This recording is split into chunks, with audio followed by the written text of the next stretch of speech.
रहीम अस्सलाम वालेकुम। आज का हमारा टॉपिक है matrixes. The arrangement of rows and columns in square bracket is called matrixes. देखिए बच्चे, यहाँ पे रोज और कॉलम्स की बात हो रही है। तो सबसे पहले हमें जानना पड़ेगा कि रोज किसे कहते हैं और कॉलम्स क्या होते हैं। तो रोज के लिए सबसे पहले मैं बताऊंगा जो हॉरिजॉन्टली नंबर्स होंगे, हॉरिजॉन्टली नंबर्स लाइक 3 and 4, ये रो कहलाएंगे। अगेन अगर ये रो 1 है तो ये इसको रो R1 कहेंगे। यहाँ पे एक और नंबर होगा 5 and 7, तो ये रो 2 होगा। अब कॉलम की बात करते हैं तो कॉलम में अगर देखा जाए तो ये 3 and 5, 4 and 7, ये कॉलम नंबर 1 और कॉलम नंबर 2 होगा। तो मैट्रिक के डेफिनेशन में देखें, the arrangement of rows and column in square bracket. अब देखा जाए तो मैं समझाने के लिए रोज एंड कॉलम्स को समझाने के लिए इस तरह ड्रॉ किया। अगर इसको मैं स्क्वायर ब्रैकेट्स में लिखूं 3, 5, 4 and 7, तो ये अरेंजमेंट है किसका? रोज एंड कॉलम का। रोज एंड कॉलम का अरेंजमेंट है और इसको कहेंगे मैट्रिक्स। अब इसी तरह इसको रिप्रेजेंट करने के लिए जो मेथड होता है वो ये है कि इंग्लिश अल्फाबेट में इसे रिप्रेजेंट करते हैं। Like a is equal to 2 minus 3 minus 2 1 and 5, b is equal to 2 7 5 and 8। ये दो मैट्रिक्सेस हैं जो रिप्रेजेंट किया गया इसे अच्छी तरह।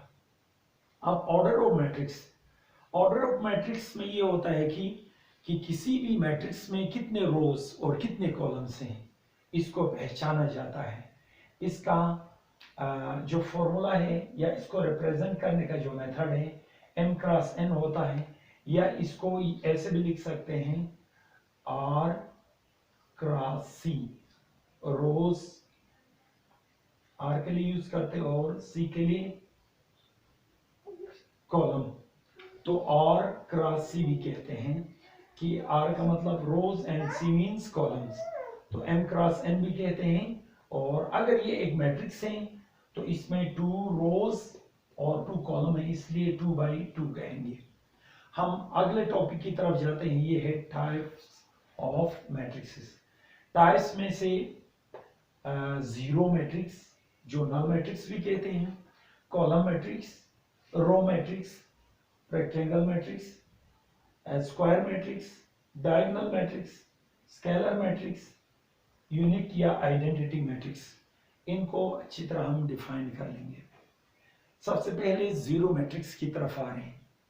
अब स्क्वायर ब्रैकेट के अंदर जितने भी एलिमेंट जीरो होंगे, लाइक यहाँ पे एक मैट्रिक्स है तो इनके सारे एलिमेंट अगर जीरो हों तो इसको नल मैट्रिक्स या जीरो मैट्रिक्स कहते हैं। समझ में आ गया? Next, column matrix. Column matrix ऐसा मैट्रिक्स होता है जिसमें सिर्फ और सिर्फ एक ही कॉलम होता है। Any matrix having only one column. Like देखो, कॉलम मैट्रिक्स का एग्जांपल मैं लिखता हूं 3 and 8।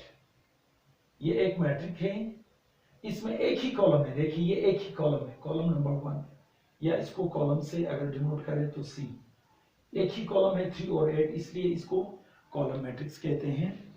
इसी तरह रो मैट्रिक्स बिल्कुल ऐसा ही है, जैसे नाम से पता चलता है कॉलम मैट्रिक्स में एक ही कॉलम होता था, इसी तरह रो मैट्रिक्स में any matrix having only one row, like 5 and 7, इसमें एक ही रो है। देखें एक ही रो है, इसलिए इसको कहेंगे हम रो मैट्रिक्स। हम बात करते हैं रेक्टेंगुलर मैट्रिक्स। रेक्टेंगुलर मैट्रिक्स में क्या होते हैं कि किसी भी मैट्रिक्स में number of rows and number of columns, means कि किसी भी मैट्रिक्स में रोज और कॉलम्स की तादाद इक्वल नहीं हो। फॉर एग्जाम्पल 2 क्रॉस 3 अगर इसका ऑर्डर ऑफ मैट्रिक्स है तो इसका मतलब ये रेक्टेंगुलर मैट्रिक्स कहलाएगा। वजह इसका ये है कि इसके 2 रोज हैं, 2 रोज 3 and 4, 5 and 7 और इसके कॉलम्स 3 होंगे। देखिए रो 1 रो 2 है, देखिए जरा cross 3 column number 1, column number 2, column number 3। तो इसलिए 2 क्रॉस 3 कहेंगे और ये रेक्टेंगुलर शेप का भी है, इसलिए ये रेक्टेंगुलर मैट्रिक्स भी कहते हैं। कि किसी भी मैट्रिक्स में नंबर ऑफ रोज और नंबर ऑफ कॉलम्स इक्वल नहीं हो, मींस 2 क्रॉस 3 इक्वल नहीं है, ये दोनों एक दूसरे के डिफरेंट हैं, तो इसलिए ये रेक्टेंगुलर मैट्रिक्स कहते हैं। इसी तरह हम बात करते हैं स्क्वायर मैट्रिक्स। स्क्वायर से पता चलता है कि number of rows and columns are equal. For example ये स्क्वायर मैट्रिक्स है, इसमें 2 रोज और 2 कॉलम्स हैं, 2 रोज और 2 कॉलम्स है, इसलिए इसका एग्जांपल भी लिखा गया और ये मैट्रिक्स का डेफिनेशन भी है। Number of rows and number of columns are equal is called square matrix. Diagonal matrix. अब डायगोनल मैट्रिक्स समझाने के लिए मैं कुछ डिटेल जाऊंगा, आपकी मुतवज्जो की जरूरत है। अब देखा जाए तो ये ए बी सी और डी, इसमें 2 रोज 2 कॉलम का मैट्रिक्स है। तो अगर देखा जाए तो ए और बी ये एक डायगोनल है, इसको अगर हम कहेंगे फर्स्ट डायगोनल और ये बी और सी ये सेकंड डायगोनल हुआ, सेकंड डायगोनल होगा। देखिए बच्चे, अगर इसको आप अच्छी तरह समझेंगे तो डायगोनल मैट्रिक्स भी समझ में आ जाएगा। डायगोनल मैट्रिक्स में फर्स्ट प्रिंसिपल डायगोनल के एलिमेंट कोई भी रियल नंबर हो और सेकंड प्रिंसिपल डायगोनल के मैट्रिक्स दोनों क्या होने चाहिए, 0 होना चाहिए, तो ये डायगोनल मैट्रिक्स कहलाएगा। क्लियर? बहुत से बड़े स्टूडेंट को, ये एफएससी लेवल के स्टूडेंट को भी ये समझने में दुश्वारी पैदा होती है कि डायगोनल मैट्रिक्स, स्केलर मैट्रिक्स और आइडेंटिटी मैट्रिक्स को कैसे डिफाइन करें या डिफरेंशिएट करें। हम इसकी मदद से ही ये सारा डिफाइन कर लेंगे। अब स्केलर मैट्रिक्स की बात करते हैं तो फर्स्ट प्रिंसिपल डायगोनल दोनों क्या होना चाहिए, सेम, 1 के अलावा सेम होना चाहिए। अगर ये दोनों 1 1 होके सेम आ जाए, 0 और ये 1 है, तो ये आइडेंटिटी मैट्रिक्स होगा, ये स्केलर मैट्रिक्स होगा, ये डायगोनल मैट्रिक्स होगा।